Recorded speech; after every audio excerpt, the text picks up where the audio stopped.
नमस्कार, मैं हूं Amod Srivastava. Amazing thought, amazing message, amazing information की दिशा में आज एक कदम और आगे। आज के इस महती जानकारी का विषय है महिला जासूस। आपको ये मेरा वीडियो अच्छा लगे तो लाइक करें, शेयर करें और लाल बटन दबाकर सब्सक्राइब अवश्य करें। साथ ही बेल आइकन दबाना बिल्कुल ना भूलें।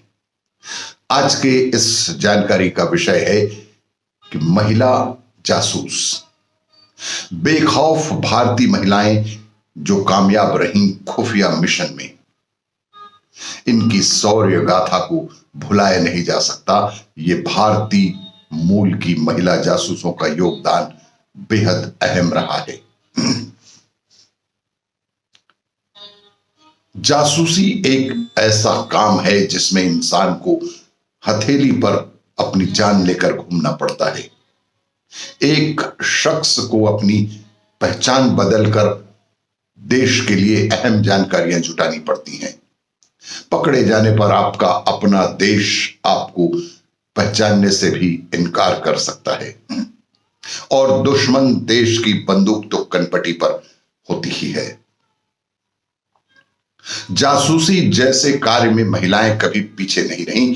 खास तौर पर भारतीय मूल की महिलाओं ने तो इस क्षेत्र में भारत के लिए बहुत बड़ी बड़ी कुर्बानियां दी हैं। उनकी शौर्य गाथाएं कुछ इस प्रकार हैं। अंडर कवर एजेंट रही सहमत खान। 2018 में आई फिल्म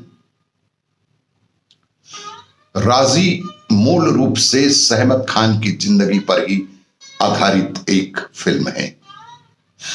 कश्मीरी युवती सहमत अंडर कवर एजेंट बनकर पाकिस्तान पहुंची।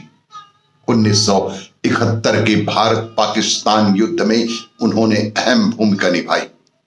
पाकिस्तान आईएनएस विराट को ध्वस्त करने की फिराक में था और ये उसकी इस योजना का पता सहमत ने लगाया और सही समय पर भारतीय अफसरों को इसकी सूचना दी।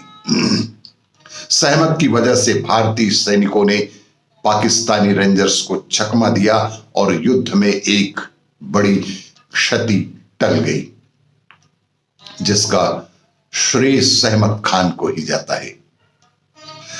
दूसरे नंबर पे है नूर थी सीक्रेट एजेंट। द्वितीय विश्व युद्ध में ब्रिटेन की सीक्रेट एजेंट नूर इनायत खान वह पहली भारतीय महिला थी जिन्होंने बतौर रेडियो ऑपरेटर नाजी के द्वारा कब्जे में लिए गए फ्रांस में भेजा गया था। उन्हें विंस्टन चर्चिल की स्पेशल ऑपरेशन एग्जीक्यूटिव एसओई के द्वारा जासूसी के मिशन में भेजा गया था ताकि जर्मन सेना की योजना पर पता लगा सकें। उन्हें जर्मनी की सीक्रेट पुलिस गेस्टापो ने पकड़ लिया था और उन्हें जान से मार दिया गया था। सबसे कम उम्र की जासूस सरस्वती। भारत की सबसे कम उम्र की महिला जासूस में सरस्वती राजमणि का नाम बेहद अच्छे से लिया जाता है। समृद्ध परिवार से आने वाली सरस्वती की सिंगापुर में आजाद हिंद फौज में शामिल हुई। 16 साल की उम्र में ही सरस्वती ने नेताजी सुभाष चंद्र बोस के ओजस्वी शब्दों से प्रेरित हो गई और आजादी की लड़ाई में कूद ही पड़ी। सरस्वती अपनी साथी दुर्गा के साथ ब्रिटिश सिपाहियों के खेमे में घुसी। सिपाहियों के खेमे में घुसी और मिशन के लिए उन्होंने अपने बाल तक कटवा लिए थे। वो लड़का बनकर खेमे में ही रहने लगी। वो अंग्रेज सिपाहियों के कपड़े धोती, जूते पॉलिश करती थी और जासूसी का काम भारत के लिए किया करती थी। सरस्वती सबसे कम उम्र की जासूस थी। नर्तकी अजीजन रहती थी पुरुष सिपाही की तरह। पेशे से वेश्या और नर्तकी अजीजन बाई को स्वाधीनता आंदोलन ने से उनका कोई निजी फायदा नहीं था, लेकिन वो नाना साहिब और तात्या टोपे से बेहद प्रभावित हुई।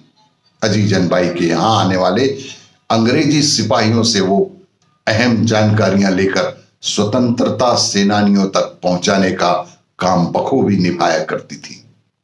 कहते हैं अजीजन बाई पुरुष सिपाही की तरह तैयार होती और हमेशा अपने साथ एक पिस्तौल अवश्य ही रखा करती। उनके घर पर कई बार भारतीय सिपाही योजना बनाने के लिए जुटते भी थे। कुछ रिपोर्ट्स का यह भी कहना है कि अजीजन बाई ने कई अंग्रेजी सिपाहियों को गुपचुप तरीके से मौत के घाट भी उतार दिया था। मशाल जलाए रखी दुर्गा भाभी ने। देश के स्वतंत्रता आंदोलन में दुर्गावती देवी या दुर्गा भाभी का एक ऐसा किरदार रहा है कि जो भगत सिंह से जुड़ी हर फिल्म में अवश्य ही दिखाया गया है। वो स्वतंत्रता सेनानी भगवती चरण वोहरा की पत्नी थी।